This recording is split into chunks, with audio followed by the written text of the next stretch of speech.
이 연립주택을 사라고? 예. 아니 뭐 하려고? 아 여기 동네도 후지고 교통도 영 안 좋구만은. 그래도 학군이 괜찮잖아요. 나중에 이 동네 재개발된다는 소문도 있고요. 내가 나름 돈 불리는데 일각이 있는 거 알지? 네 말대로 샀다가 손해보면 손해 안 봐요. 네 나중에 더 좋은 집 안 사줬다고 딴소리 하지 마라. 예.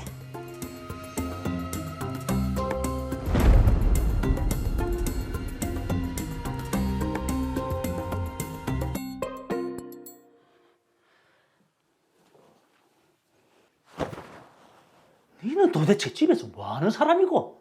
바깥일하는 남편 옷에 이렇게 주름이 많은데 어떻게 다림질을 한 번 안 하노? 당신이 직접 해서 입어요, 그럼. 그렇지.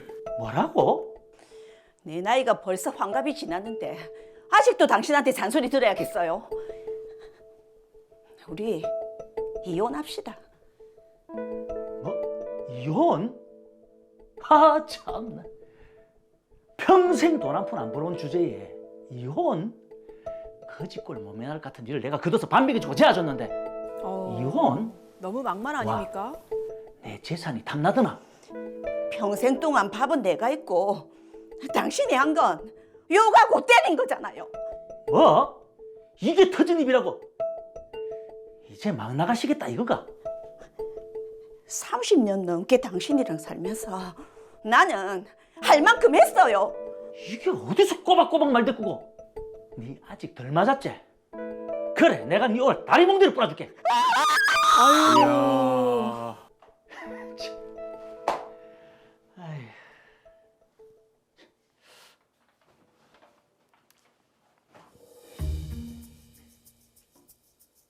자기가 이 시간에 웬일이에요? 웬일은 무슨 자기가 보고 싶어서 전화했지. 아유, 자기도 있으시네요. 나도 자기 보고 싶어요. 그럼 우리 집으로 올래? 당신 부인은요? 며칠 여행 갔어. 보고 싶으니까 빨리 와. 오케이. 야, 저런 사람이 있네요. 엄마, 미숙이 왔나? 아빠한테 또 쫓겨났나? 아빠 진짜 그러지 말고 엄마. 아빠랑 진짜 이혼해라. 요즘은 황혼 이혼도 많다더라. 그래도 네 시집도 가야 하고. 여기서 내 결혼 얘기가 왜 나오는데? 이혼 안 하고 살면 죽을 때까지 아빠 폭력에 폭언에 다 감당해야 되는데 할 수 있겠나? 내가 편하게 살았으면 뭐 하겠노. 자식들한테 폐나 안 끼치고 살면 되지. 그러니까 자식들 걱정 안 시키고 살려면 엄마도 안전하게 살아야지. 그럼요. 그리고 노후에 쓸 돈도 넉넉히 있어야 되고. 평생 전업주부로 살았는데 노후 대비 그런 거 못했는데. 아버지 그 많은 재산 엄마가 아파트 사자고 한 걸로 다 불린 거잖아. 이혼하면서 그거 절반으로 나눠 가져야지. 너가 아빠 말이 나는 전업주부라서 그런 거 못 받을 거라고. 엄마는 아빠 말 아직도 믿나? 걱정하지 말고 이혼 소송하자. 어? 일단 생각해 볼게. 그래도 엄마, 딸이 용기를 주네요. 이번에는 진짜 꼭이다 꼭. 그래. 30년 넘게 살아온 남편과의 이혼. 딸아이의 응원 덕분에 저는 용기를 낼 수 있었습니다. 딸이 있어야 됩니다. 여보, 우리 이혼합시다. 네, 소송할 거예요. 이혼 소송? 그래 네 마음대로 해라. 대신 내 재산은 한 푼도 못 준다.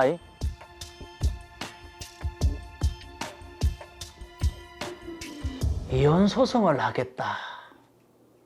그러면 내 재산을 나눠줘야 될 낀데 그렇게는 못하지. 자기야, 왜요? 요 옆에 우리 가게 하는 건물 알지? 당연히 알죠. 시내에 완전 알짜배기라고 소문났던데. 그게 시가로 한 8억 정도 한다는 것 같던데? 자기 내 배신 안 할 거지? 갑자기 그게 무슨 소리예요? 우리가 어디 하루 이틀 만난 사이도 아니고. 당신 마누라 몰래 만난 게 벌써 10년이에요. 내 마누라하고 이혼하면 니 내랑 결혼할 거지? 당연하지. 나 완전 그날만 기다리며 살잖아. 그럼 그 시내 있는 건물 이름을 자기 이름으로 바꾸자. 왜요? 그 명의 바꾸고 그러면 세금도 많이 나오고 그럴 텐데. 이혼 소송하면 마누라한테 그거 넘어갈지도 모르잖아. 아, 그건 안 되지. 좋아요. 내 명의로 바꿔요. 역시 우리 여우는 척하면 척이야. 아들 보기 창피하니까 우리 좋게 좋게 협의 이혼합시다. 그래, 나도 동의하는 바다. 대신 내 재산을 한 푼도 못 나눠준다. 뭐라고요?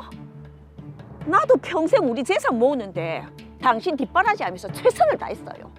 내 목 받을 권리 있어요. 집에서 밥하고 살림을 한 주제에 하긴 뭘. 내 재산 뺏을 생각하지 말고 그냥 이혼해 줄 때 조용히 물러나라. 못 물러나요. 지금 살고 있는 아파트 그거 내가 사자고 했던 연립주택이 재개발되면서 보상금 많이 받아서 산 거잖아요. 그거 말고 밀양의 땅도 시내의 건물도 다 내가 사자고 해서 당신 재산 불린 거잖아요. 사자고 말 몇 마디 한 게 뭐? 네가 돈을 대기를 했나 뭘 했는데? 잔말 말고 이혼만 하고 끝내자. 그리고 시내에 있는 그 건물 이미 팔아서 내 사업 자금으로 다 썼으니까 그런 줄 알고. 건물을 팔았다고요? 당신 내한테 재산 안 주려고 지금 일하는 거죠? 당연하지. 네, 가만 안 있을 거예요. 정식으로 소송할 거예요. 돈도 없는 게 소송비는 있고 그 돈 아낀다 생각하고 이혼해 줄 때 그냥 조용히 사라지라. 기다려요.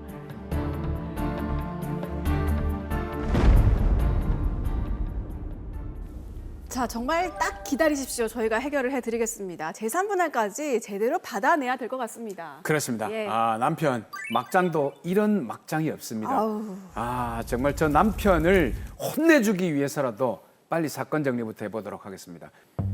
김진주 씨는 이영철 씨와 결혼한 지 30년이 됐습니다. 그런데 남편 이영철 씨는 전업주부로 살고 있는 진주 씨를 사사건건 무시했고 진주 씨에게 가정폭력을 휘둘러 왔는데요.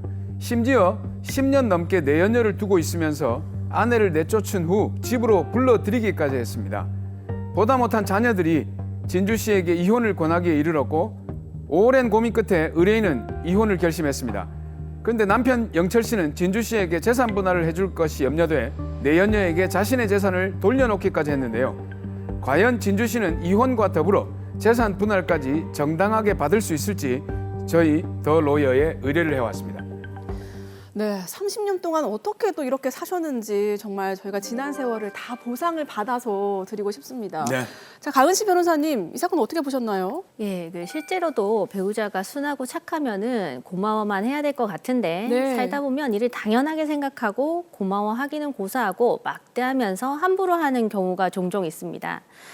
사례에서 남편은 우리 진주 씨가 착하니까 저만 잘난 줄을 알고 경제 권한도 독점해 버리고 심지어 부정행위까지 일삼고 있는데요.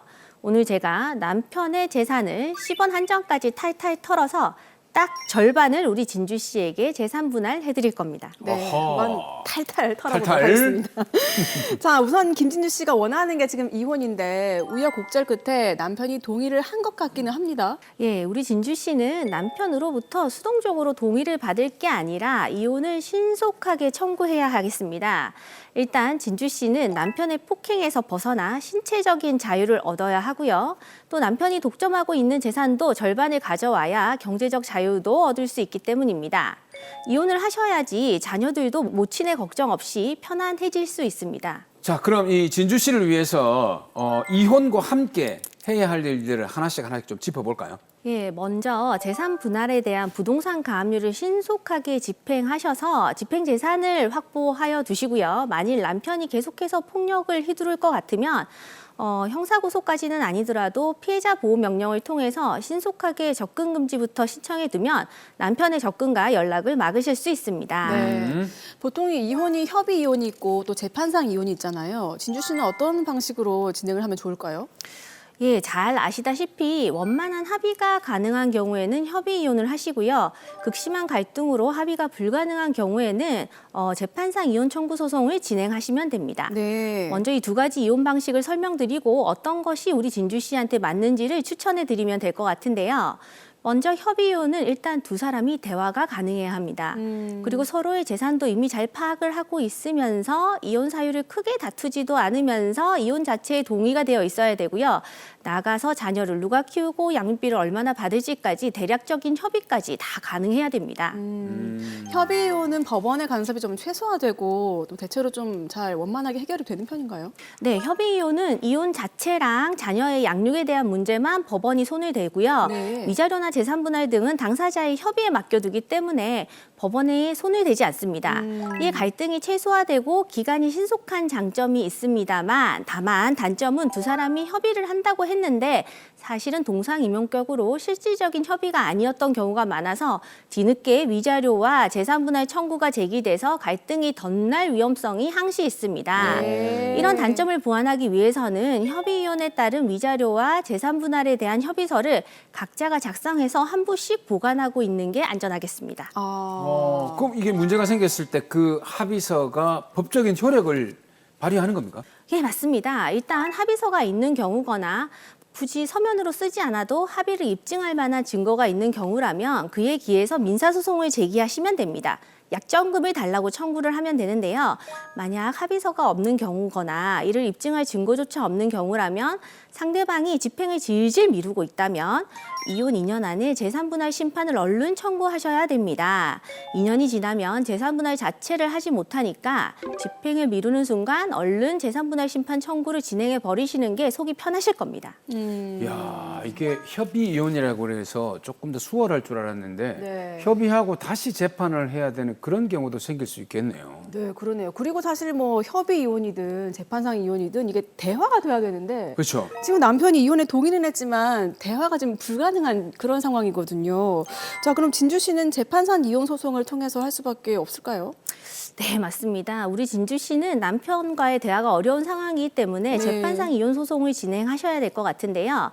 진주 씨처럼 애초에 부부관계에서도 권력이 너무 한쪽으로 집중돼서 나머지는 둔욱이 들어있는 경우거나 경제권도 한쪽이 독점하고 있고 나머지는 아예 재산 상황을 전혀 전달받지 못한 경우이거나 은닉 재산이 많아 보이는 경우라면 또 나가서 상간자가 있는 부분까지 위자료로 정리를 해야 하는 경우가 있다면 이건 협의로 이혼하기는 어렵습니다. 이 경우에는 재판상 이혼 소송을 통해서 법원의 권한을 빌려서 법정이라는 경기장에서 대등하게 서로 이혼이라는 경기를 하셔야 되는데요. 재산에 대한 정보도 조율을 통해 명명백백 밝혀낼 수 있기 때문입니다. 결국 재판상 이혼 소송을 하면 방구석에서 혼자 잘났다고 과음치던 배우자를 제압할 수 있는 것이 장점입니다. 네. 다만 재판상 이혼 소송의 단점은 지난 과거들을 일일이 마주하면서 절차로 이를 좀 풀어내야 하는 것이 그래서 시간이 오래 걸린다는 것이 단점인데요. 네. 그래도 이혼 이후에 새로운 인생의 발판을 마련하기 위해서는 제대로 재산 분할을 받으셔야 되기 때문에 우리 진주 씨는 씩씩하게 재판상 이혼 청구를 하셔야 합니다. 자, 그리고 소송을 진행하게 되면은 유책 배우자가 누구인지, 그렇죠. 누구의 잘못으로 결혼이 파탄나는지가 중요할 것 같은데 지금 남편이 외도를 10년 이상 했다고 본인 입으로도 말을 했다고 합니다. 그렇다면 이혼 파탄의 책임은 당연히 남편에게 있는 것이겠죠? 네, 맞습니다. 현재 이 사례에서 남편은 이혼 사유가 거의 종합 선물 세트격입니다. 네. 재판상 이혼 사유 1호로 부정한 행위를 지속해 왔고요. 사모임 부당한 대우로 폭언 폭행을 일삼고요. 또 나아가 6호의 기타 혼인을 지속하기 어려운 사유로 재산까지 상간녀에게 은닉을 하고 있으니까 증거가 너무 넘쳐나서 담당 판사님께서 판단하기 아주 간단할 겁니다. 야, 그럼 이제 그 판단이 간단하니까 요 재산 분할을 할 때도 당연히 유리한 거 아니겠습니까? 네, 근데 이혼 사유는 종합 선물 세트이긴 하지만 이는 위자료에서 유리한 사유가 되겠습니다. 위자료하고 재산 분할은 별개의 소송물이기 때문에 일단 재산 분할을 할 때는 현재 축적된 재산을 어떤 식으로 형성해 왔고 어떤 식으로 유지해 왔는지가 관건입니다. 결국 우리 진주 씨의 기여도를 먼저 살펴봐야 되겠습니다. 네, 기여도도 참 중요한 부분인데요. 네. 자, 지금 남편이 재산을 불릴 때 아내가 사자고 했던 아파트가 가격이 오르면서 재산을 많이 늘릴 수 있었던 것 같은데 이런 부분은 혹시 기여도로 인정받을 수 있을까요? 예, 너무 당연합니다. 예. 설사 우리 진주 씨가 재테크에 도움을 주지 않은 채 일반 전업주부라고 했다더라도 이미 혼인 기간이 30년 이상이 됐기 때문에 30년 동안 부부 2명이 동업을 해서 재산을 모아왔다 이렇게 생각하시면 되는데요. 그러면 사실 30년 동안 부부는 한 몸처럼 살아왔기 때문에 30년간의 기여도를 정확하게 계산하는 것은 사실 불가능합니다. 네, 네. 이에서 황혼이혼의 경우라면 기여도는 보통은 5대5로 나누는 게 일반적인 것입니다. 자, 그런데 변호사님, 지금 남편이 상간녀 명의로 재산을 빼돌린 상황입니다. 이 부분은 어떻게 해야 되겠습니까? 예, 남편은 사실 등기 비용만 날린 겁니다. 오. 법이 이런 허술한 행동을 봐줄 리가 없습니다. 사행위 취소 소송을 통해서 다시 남편의 명의로 반환해 놓으라고 할 수 있거든요. 그리고 남편이 상간녀와 통모를 할 수 있는 사적인 관계에 놓였다는 걸 오히려 스스로 자인을 했기 때문에 진주 씨는 상간녀에 대한 다른 증거들을 더 모아서 이와 더불어 상간녀 소송도 같이 진행을 하시면 좋겠습니다. 또 이게 빠질 수 없는 게 황혼 이혼에서 연금, 아하, 그렇죠. 예, 연금 분할도 가능하다고 들었는데 혹시 맞습니까? 예, 맞습니다. 국민연금, 공무원연금, 군인연금, 사학연금 따질 거 없이 연금이라고 이름 붙은 건 싹 다 분할이 됩니다. 오. 그래서 재판상 이혼 청구를 해도 구청에 이혼 신고를 해야 하는데요. 이는 사망 신고와 같은 보고적 신고에 불과합니다. 그래서 이 신고와 같이 연금공단에 분할 신고도 한다고 생각을 하시면 나중에 연금 분할 신청하는 걸 안 잊어버리시겠죠? 야, 변호사님 그만 노래가 되네요. 국민연금, 공무원연금, 군인연금. 좋은데요? 좋은데요? 빠지지 않고. 빠지지 않고 네, 다 된다. 신청할 수 있을 것 같아요. 예. 자, 그러면 연금은 따로 뭐 소송 없이 신청할 수 있습니까? 예, 연금은 특별히 재산분할 심판에서 나누지 않더라도 법적으로 분할 기준을 마련해 두었기 때문에 굳이 법정에서 따질 필요 없이 연금을 뺀 나머지 재산만 분할 받으시고요. 그리고 이혼 소송이 끝난 뒤에 연금공단에 분할 신청만 하시면 됩니다. 간단합니다. 네. 자, 진주 씨가 거의 30년 동안 가스라이팅 당하듯이 그렇죠. 그 세월을 살아오신 것 같은데 이혼을 하시면서 지금 재산 분할에다가 연금 분할까지 야무지게 챙기셨으면 좋겠습니다. 자, 마지막으로 의뢰인 진주 씨에게 한 말씀 해주시죠. 사실 우리 진주 씨는 집에서 큰 소리 치던 남편이 무섭고 두렵기만 하셨을 텐데요. 법정에서는 판사님, 조정위원님, 변호사들 그리고 경찰들까지 다 있기 때문에 그저 동등하고 평범한 관계로 서서 법대로 정리를 하실 수 있습니다. 그러면 이혼 과정에서 남편에 대한 두려움은 금세 극복을 하실 수 있을 거고요. 그동안 내가 왜 불안해했을까 하고 반문하면서 스스로 당당하게 자존감을 챙기실 수 있습니다. 이렇게 자존감을 회복하시고 또 재산도 반분하여 새 출발을 할 자금까지 든든하게 마련하시고 나면 아, 이런 세상도 있구나 하고 편안해들 하십니다.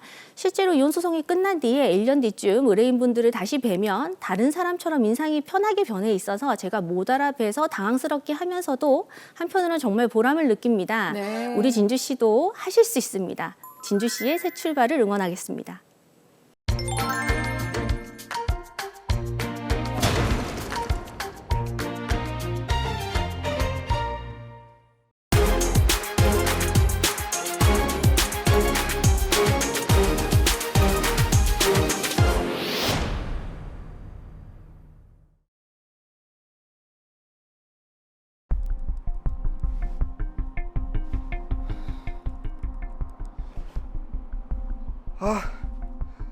아 진짜 미치겠네.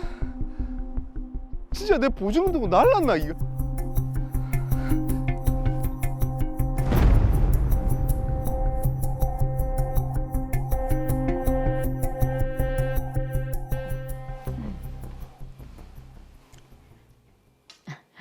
지은 지 얼마 안 돼서 깨끗합니다. 아 그렇네요. 아직 결혼은 안 하셨다고 하셨죠? 아 예. 저 혼자 살다가 결혼하면 여기 신혼생활 여기서 하려고요. 신혼생활 하기에도 좋죠? 자기는 어떤데? 우리 결혼하면 여기서 살아야 되는데. 신축이라 깨끗하고 좋네. 그럼 여기로 계약할까? 둘러본 것 중엔 제일 나은 것 같다. 마음에 듭니다. 그 전세 보증금이 1억 3천만 원이라고 했죠. 네, 그렇게 내놓으셨어요. 근데 혹시 뭐 근저당 같은 거 안 잡혀 있죠? 건물 주인이 건물 지을 때 5억 5천만 원 정도 근저당이 있습니다. 근데 이 건물 시세가 10억 정도 하니까 보증금은 충분히 보상받을 수 있습니다. 그렇습니까? 건물주 되시는 분이 재력도 있고 하셔서 그 부분은 걱정 안 하셔도 됩니다. 알겠습니다. 그럼 여기로 전세 계약할게요. 잘 생각했어요.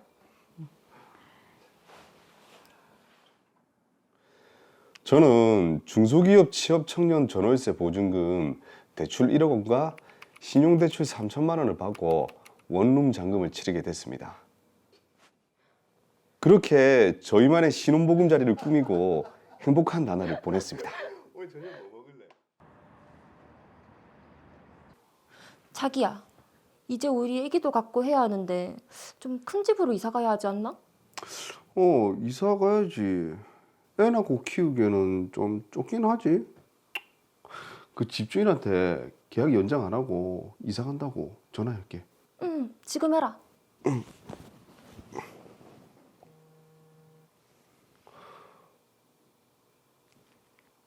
전화 안 받네? 바쁜가? 문자 남겨놔라. 응, 알겠어. 근데 임대인과는 연락이 잘 되지 않았습니다. 계속 연락을 기다릴 수만은 없어서 아내의 이름으로 대출을 받고 이사를 하게 됐습니다. 며칠 후에 같은 원룸에 살았던 사람도 비슷한 시기에 이사를 했고 임대인에게 연락이 되질 않아서 내용 증명까지 보내놓은 상황이라는 걸 듣게 됐습니다. 이후에 알게 된 더 충격적인 사실은 임대인이 건물 전체 전세 보증금을 받아서 잠적했고 해당 건물은 경매로 넘겨졌던 상황이었습니다. 그때 분명히 중개인이 보증금 충분히 보상받을 수 있다고 했지.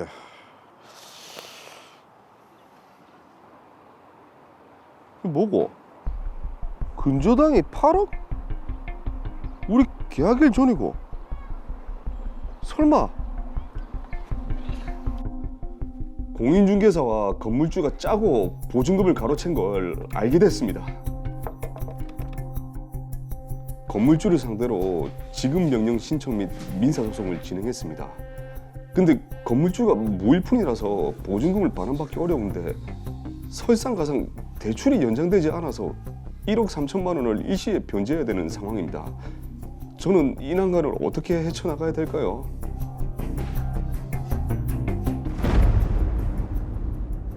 자, 보증금을 돌려받지 못하고 또 1억 3천만 원까지 갚아야 하는 막막하고 답답한 상황이네요.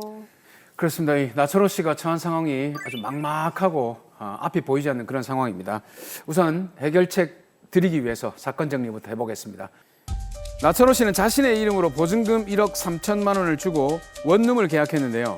그런데 결혼 후 자녀 계획이 생기면서 좀 더 큰 집으로 이사를 하기로 결정합니다.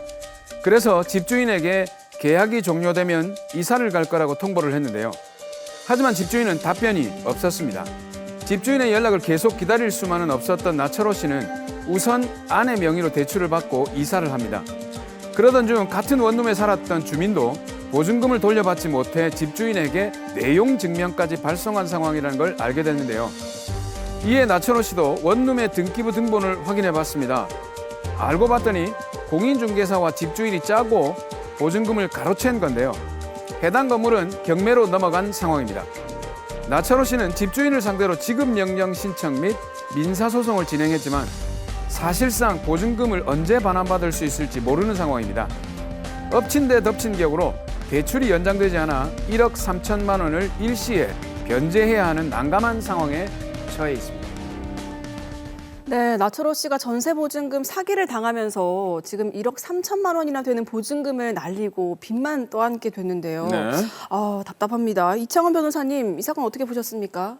대부분 임대차 계약을 할 때 본인이 가지고 있는 돈 일부에다가 대출을 통해서 보증금을 마련하잖아요. 그렇죠. 임대 기간이 만기가 되면 보증금을 반환받을 수가 있는데 전세 사기를 당한 경우에는 이를 돌려받기가 쉽지가 않죠. 그러다 보니까 전세보증금 사용 목적으로 대출한 금액을 세입자가 일시에 모두 변제해야 하는 감당할 수 없는 상황에 처하게 되는데요. 하지만 이런 경우에도 개인회생 제도를 활용하면 채무에 대한 구제를 받을 수 있는 길이 열려 있습니다. 네, 이게 그동안 사실 그 개인회생하면서 여러 가지 채무의 유형을 보았는데 이런 전세 사기도 개인회생의 대상이 될 수 있다 이 말이죠. 네, 가능합니다. 개인회생은 실제로 내가 가진 재산보다 많은 채무를 부담하고 있다는 사실만 소명할 수 있으면 누구로부터 돈을 빌렸던 진행을 해볼 수가 있는데요. 네. 나철호 씨도 은행권에서 빌린 대출을 갚아야 하는데 그걸 못 갚는 상황이 오게 되었으니까 충분히 이 사안에서도 개인회생이 가능합니다. 예, 일단 개인 회생이 가능하다고 하니까 다행인 일인데, 자 그렇다면 나철호 씨의 월 소득 또 채무, 재산 현황을 먼저 알아봐야 될 것 같습니다. 네, 나철호 씨는 월 소득이 약 265만 원 정도입니다. 채무는 은행에서 빌린 전월세 보증금 대출로 인한 1억 원과 신용대출 3천만 원이 있고요. 생활을 위해 만들었던 신용카드로 3천만 원을 추가로 대출해서 총 1억 6천만 원의 채무가 있습니다. 지금 채무의 절반 이상이 전세 보증금 대출이네요. 자 그렇다면 나철호 씨의 재산은 어떻게 됩니까? 네, 본인 명의로 된 시세 500만 원 정도의 자동차가 있습니다. 예금 150만 원 정도가 있고 현재 거주하고 있는 배우자 명의의 전세 보증금 1억 5천만 원가량이 있습니다. 네. 그리고 드라마 사례에서 제일 중요한 돌려받지 못한 임차 보증금, 즉 임차 보증금 반환 채권이 약 1억 3천만 원가량 있습니다. 근데 이 돌려받지 못한 1억 3천만 원에 대한 그 반환 채권 같은 경우에는 사실 지금 받을 수 있는 가능성이 거의 희박하지 않습니까? 예. 이게 지금 청산 가치, 그러니까 재산으로 평가되면 좀 억울할 것 같은데요. 네, 그렇죠. 억울합니다. 의뢰인의 억울한 상황을 잘 풀어드려야겠죠. 이처럼 특수한 상황의 경우에는 예외를 적용할 수도 있습니다. 개인회생에서 청산 가치는 내가 가지고 있는 재산이나 권리 같은 것을 금전으로 환가했을 때 얼마냐뿐만 아니라 실제로 그것이 환가가 가능하냐를 따져보는데요. 나철호 씨 사례에서는 임차 보증금을 돌려받을 가능성이 무척 희박하지 않습니까? 예. 그렇죠. 이게 보증금을 들고 튄 사람이 무일푼이라고 하니까 정말 돌려받기는 힘들겠죠. 네, 일반적으로 임차 보증금은 임대인에게 돌려받을 가능성이 매우 높으니까 청산 가치의 100% 반영을 하는데요. 보증금을 돌려받기 어렵다는 것을 법원에 적극적으로 소명하면 청산 가치에서 충분히 제외를 할 수도 있습니다. 네. 그 소명 자료로는 수사기관에서 진행 중인 사건의 내용을 제출해 볼 수도 있고 또한 자필 진술서라던가 여러 자료를 통해서 법원에 설명을 잘 해볼 수 있겠습니다. 법원에 그렇게 적극적으로 소명을 하면은 사기를 당해서 돌려받지 못한 보증금을 청산 가치에 반영하지 않을 수도 있는 건가요?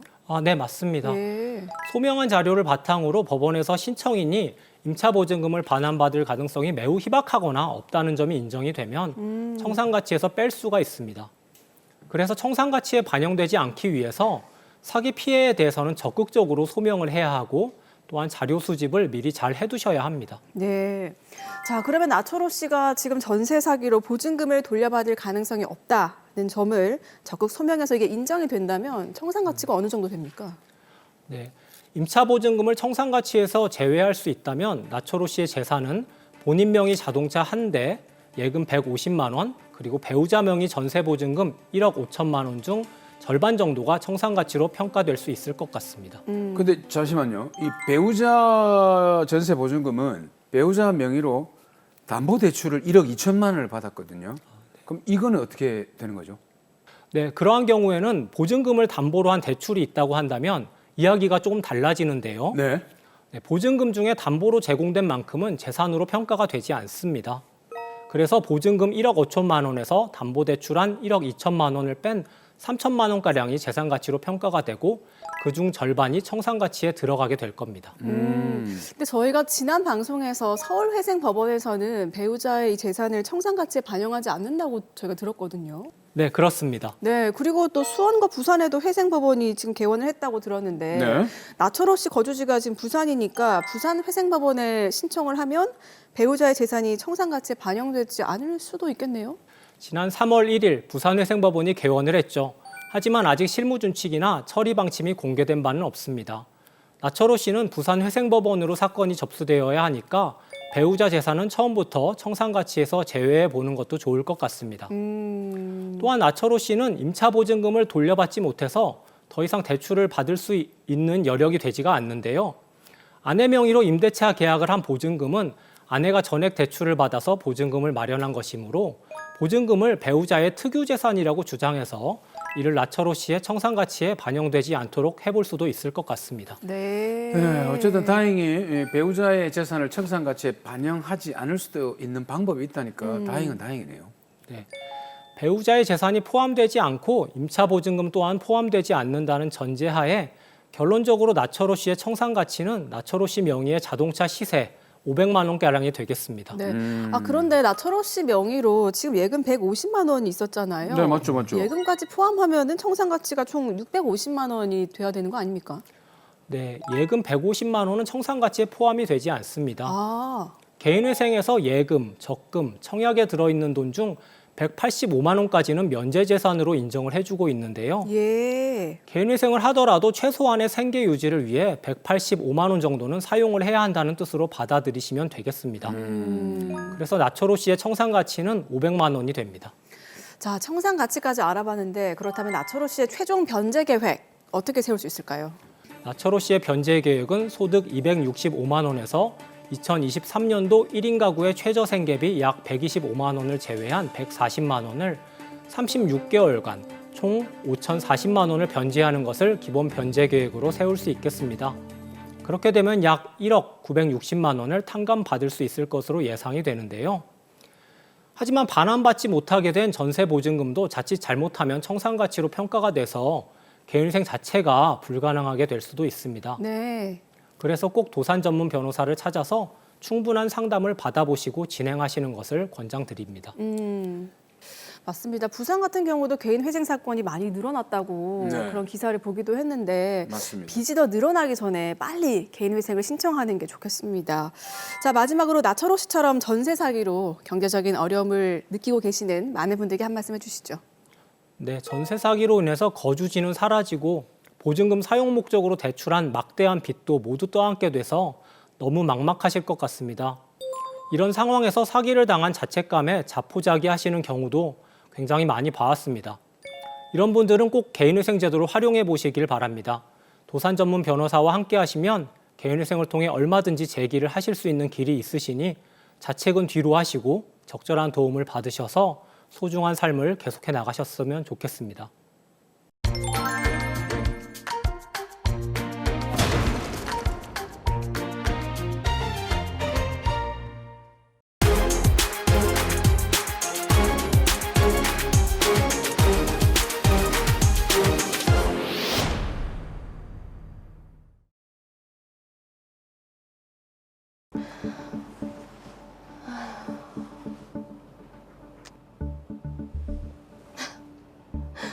얼마나 아팠을까. 속상해 죽겠다 진짜.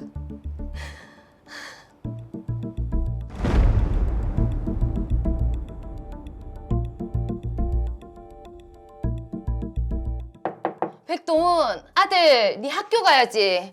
이러다 늦겠다. 자, 옷부터 입자. 자, 여기 팔 끼우세요. 네 학교 가서 선생님 말씀 잘 듣고. 네, 엄마. 수업 시간에 딴짓하지 말고 공부 열심히 하고. 알겠다고. 빨리 가자. 엄마 말 아직 안 끝났는데. 네 쉬는 시간에 절대 위험한 장난하면 안 된다. 응? 가자 그럼. 늦겠다. 자, 신발 신으세요. 아들들은 늘 주의가 필요합니다. 자,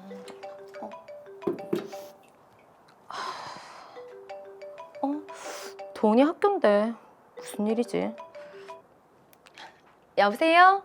예, 선생님. 어머니, 도훈이가 지금 창문에서 떨어져서 로이어 병원으로 이송 중입니다. 아유, 네? 무슨 일인가요? 뭐라고요? 떨어졌다고요? 네, 일단 빨리 병원으로 오셔야 할 것 같아요. 예, 알겠습니다. 지금 바로 갈게요. 도훈아, 내 새끼 어떡해?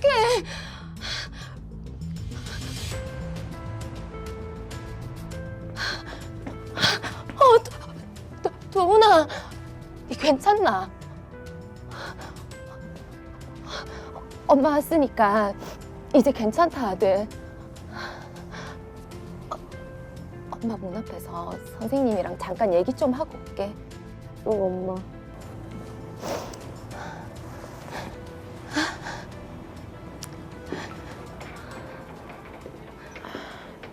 도은이 어머니 많이 놀라셨죠? 예, 무슨 정신으로 왔는지도 모르겠습니다. 선생님, 우리 도은이 어쩌다가 다쳤습니까? 점심시간에 친구하고 창문을 올라타고 장난치다가 떨어진 것 같아요. 아유. 네? 평소에도 창문에 올라가지 말고 근처에서 장난도 치지 말라고 제가 늘 주의를 줬는데도. 집에서도 주의를 주겠습니다. 네, 일단 저는 학교로 돌아가 봐야 할 것 같아서 오후에 전화 드리겠습니다. 예, 선생님.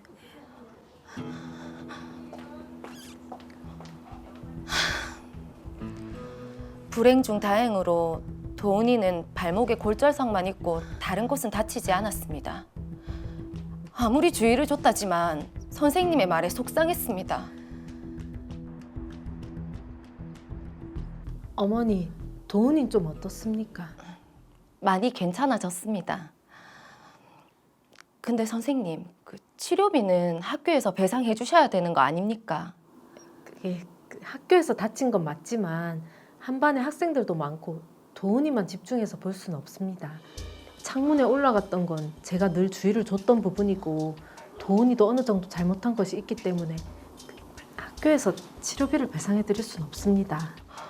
아무리 주의를 줬다지만 초등학생이고 학교에서 학생들 감독에 소홀했던 건 아니고요.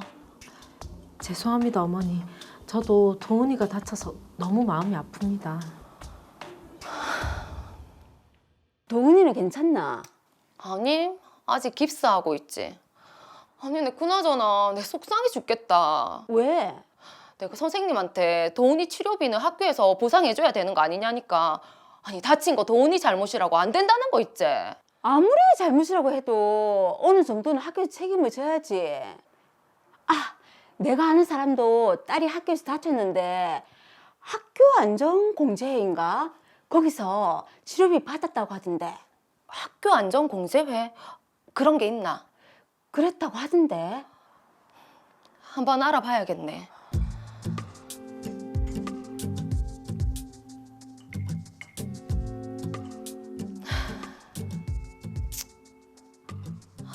도은이 치료비도 학교 안전공제회에 청구하면 되려나?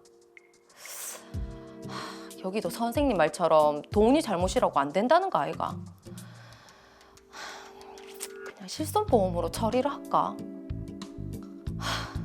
학교에서 애 다친 것도 속상한데 이런 걸로 머리까지 아프게 하노?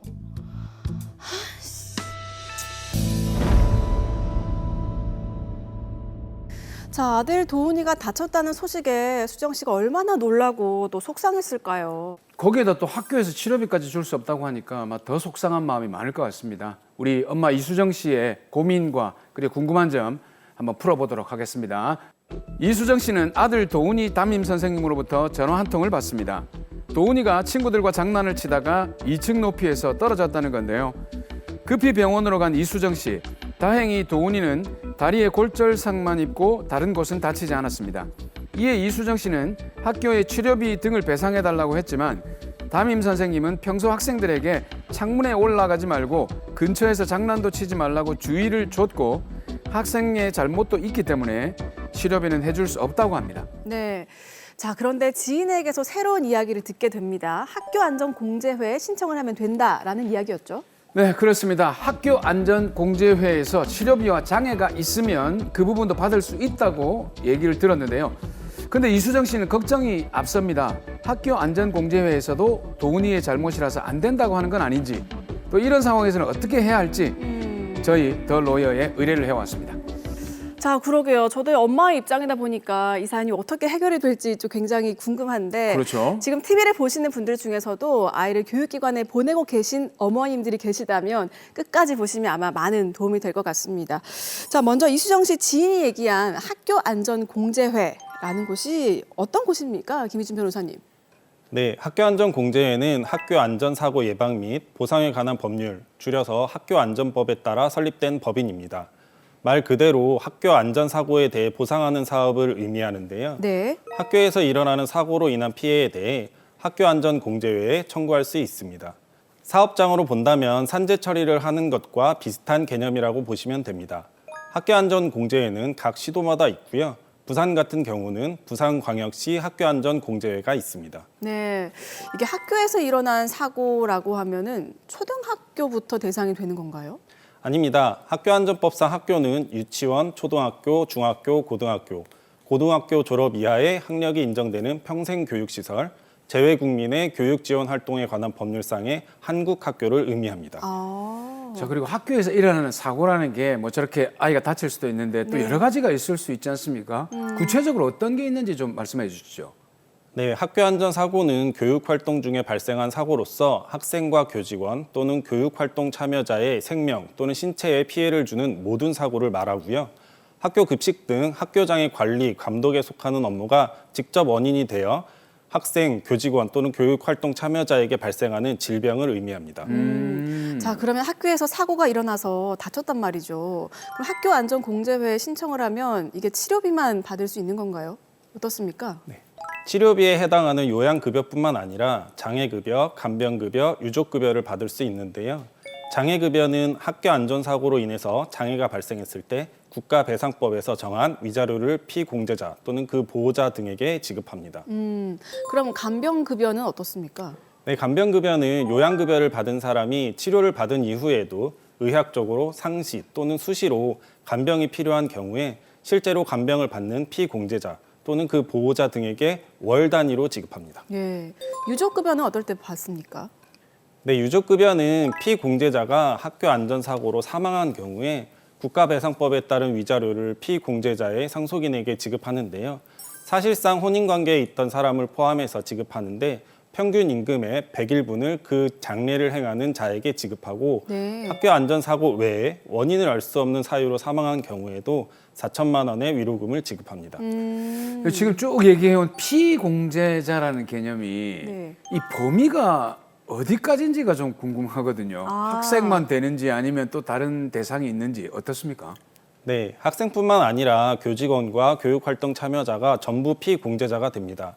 교육활동 참여자는 학생 또는 교직원이 아닌 사람으로서 학교장의 승인 또는 학교장의 요청에 따라 교직원의 교육활동을 보조하거나 학생 또는 교직원과 함께 교육활동을 하는 사람 등을 의미합니다. 그러니까 이게 학생뿐만이 아니라 교직원도 되고 또 네. 교육활동 참여자가 학교에서 사고가 발생했을 때 학교안전공제회에 보상을 청구할 수 있다는 말씀이시네요. 네, 그렇습니다. 예. 네, 자 드라마로 돌아가서 보면요. 지금 의뢰인의 아들이죠. 도훈이는 선생님이 여러 차례 주의를 줬는데도 불구하고 창문에 올라가서 다쳤습니다. 지금 엄마의 걱정처럼 학교안전공제회 치료비 등을 청구를 해도 도훈이의 잘못이라서 이게 못 받는 거 아닌가요? 네, 이 부분은 대법원 전원합의체 판례도 있고 최근 학교안전법이 개정된 부분도 있어서 조금 연역적으로 설명을 드리겠습니다. 일단 드라마 사례에서는 도훈이가 초등학생이잖아요. 네. 유치원생과 초등학생인 경우에는 과실상계를 하지 않습니다. 치료비를 의미하는 요양급여에도 과실상계를 하지 않습니다. 그러니까 과실상계를 하지 않는다라는 내용이 풀어보면 도훈이가 잘못이 있어도 치료비를 받을 수 있다. 이 내용인 거죠. 네, 그렇습니다. 유치원생과 초등학생의 잘못이 학교 안전사고의 발생에 90% 이상을 차지한다고 해도 치료비를 전부 지급받을 수 있는데요. 요양급여, 장애급여, 간병급여, 유족급여를 100% 전부 지급받을 수 있습니다. 네. 근데 사실 뭐 유치원생과 초등학생들 정말 말 안 듣죠. 돌아서면 다 잊어먹어요. 그러니까요. 주의를 줘도 말을 안 듣고 네. 수천만 얘기해도 말을 안 듣습니다. 이게 어쨌든 학생에게 과실이 있어도 지급된다고 하니까 다행인데 유치원생과 초등학생에게만 과실상계를 적용하지 않는 겁니까? 어떻습니까? 네, 그렇습니다. 유치원, 초등학생에게만 과실상계를 적용하지 않는데요. 네. 중학생 이상이어도 치료비에 해당하는 요양급여는 100% 지급받을 수 있지만 장애급여, 간병급여, 유족급여에 있어서는 과실상계가 들어갑니다. 자, 그럼 과실상계가 적용이 되면은 보상 한도 그리고 뭐 보상 금액이 얼마나 줄어듭니까? 일단 예를 들어서 만약 중학생이 학교 안전사고로 장애를 입었다면 일실 손해가 약 1억 원이 된 경우 학생 과실이 40%, 학교 과실이 60%로 판단되면 학생은 일실손해의 60%인 6천만 원을 장애급여로 받게 됩니다. 근데 아까 말씀하실 때 학교 안전법이 개정이 됐다고 했지 않습니까? 개정되기 전에는 어떻게 처리가 됐죠? 네, 그 이전에는 학교안전법에 과실상계 규정이 없었습니다. 그래서 하급심에서 학생의 과실을 상계할 수 있다, 없다로 판결이 나뉘었었는데요. 그러다가 2016년 대법원 전원합의체에서 학교안전법은 사회보장적 제도라서 법에 규정이 없는 한 과실상계는 없다라고 판단을 했고요. 따라서 2022년 3월에 개정법이 시행되기 전까지는 초등학생뿐만 아니라 중학생, 고등학생 등 모든 학생들의 과실이 상계되지 않았습니다. 네. 극단적으로 학생에게 99%의 잘못이 있었어도 100% 보상을 받는 구조였는데요. 학교안전공제회의 예산이 사실 전부 세금에서 나오거든요. 그래서 이번에 과실상계 규정이 들어가게 된 것입니다. 자, 저는 그리고 이것도 참 궁금합니다. 네? 평소 학생이 네. 질환을 앓고 있었는데 학교의 대처가 늦어져서 사망을 했다. 오. 이런 경우에 학교안전공제회 청구를 하면 보상을 받을 수 있습니까? 궁금한데요. 예. 네, 받을 수 있을 것으로 보입니다. 아, 학생이 자신의 질환에 대해 학교에 알렸는지, 학교가 학생의 질환을 알고서 적절한 대처를 했는지, 학생을 혼자 두지는 않았는지 등의 재반 사정을 종합적으로 고려해서 학생 과실과 학교 과실이 판단될 것으로 보이는데요. 학생 과실이 100%로 나오기는 힘들거든요. 네. 그래서 학교 과실에 대한 부분은 지급받을 수 있을 것으로 보입니다. 아까 그 초등학생과 유치원생은 과실상계를 하지 않는다고 하셨잖아요. 그 우리 도훈이는 또 초등학생이니까 당연히 과실상계 없이 치료비 받을 수 있겠네요. 네, 이수정 씨는 학교안전공제회에 청구하시면 아들 도훈이의 치료비와 입원비 등을 전액 받으실 수 있습니다. 네. 자, 그리고 변호사님, 이 수정 씨가 고민을 했던 게 도훈이의 실손 보험에서 청구를 해야 하는지, 네, 아니면 학교안전공제회에 신청을 해야 되는지 이 부분이 고민이었는데 이게 어느 한쪽만 받을 수 있는 건가요? 그렇지 않습니다. 둘 다 청구를 하시면 받을 수 있는데요. 네. 사실 이 부분도 계속 논쟁이 되었던 부분이었는데 학교안전공제회는 사회보장적 제도이니까 보험과는 별개라고 정리되었습니다. 그래서 이수정 씨는 실손보험과 학교안전공제회에 청구하셔서 둘 다 받을 수 있습니다. 네. 자, 사실 아이가 안 다치는 게 또 가장 좋겠지만, 그렇죠. 네, 또 학교에서 사고가 일어났을 때 학교안전공제회를 통해서 경제적으로 도움을 받을 수 있다는 사실 저희가 또 오늘 알게 되었습니다. 자, 마지막으로 의뢰인 이수정 씨처럼 자녀가 학교에서 사고를 당해서 걱정이신 학부모님들 많으실 것 같은데요. 한 말씀 해주시죠. 학교안전사고로 인해서 발생한 손해는 학교안전공제회에 청구할 수 있습니다. 법률 전문가와 상의하셔서 적절한 도움을 받으시기 바랍니다.